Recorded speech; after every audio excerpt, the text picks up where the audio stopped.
நடிகர் மன்சூர் அலிகானுக்கு அபராதம் செலுத்த சென்னை உயர்நீதிமன்றம் தற்பொழுது அவகாசம் வழங்கியிருக்கிறது.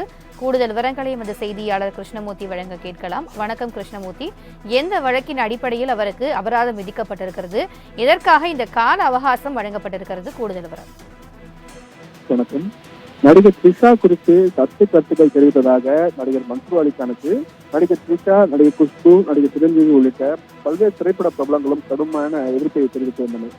தான் பேசிய முழு வீடியோவையும் பார்க்காமல் தனது நற்பெயருக்கு களங்கம் கற்பித்ததாக குற்றம் சாட்டி நடிகர் த்ரிஷா, நடிகர் குஷ்பு மற்றும் நடிகர் சிரஞ்சீவி ஆகியோருக்கு எதிராக தலா 1 கோடி ரூபாய் மான நஷ்டஈடு கேட்டு வழக்கானது தொடரப்பட்டது.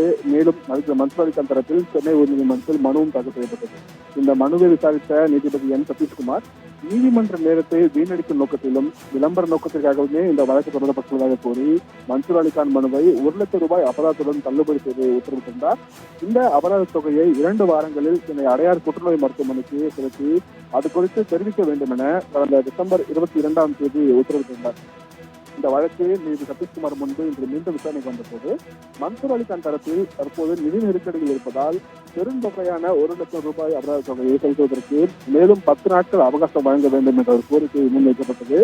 ஒருவரை பற்றி கருத்து தெரிவிக்கும் போது அதன் மூலம் ஏற்படும் தாக்கத்தை உணர்ந்து செயல்பட வேண்டும் என்று தெரிவித்த நீதிபதி அபராத தொகையை செலுத்துவதற்கு மன்சூர் அலிகானுக்கு 10 நாட்கள் அவகாசம் வழங்கி உத்தரவிட்டு வழக்கின் விசாரணையை வருகிற பிப்ரவரி 5ஆம் தேதிக்கு தள்ளிவிட்டு உத்தரவிட்டிருக்கிறார். திவ்யா, கூடுதல் விவரங்களுக்கு நன்றி கிருஷ்ணமூர்த்தி.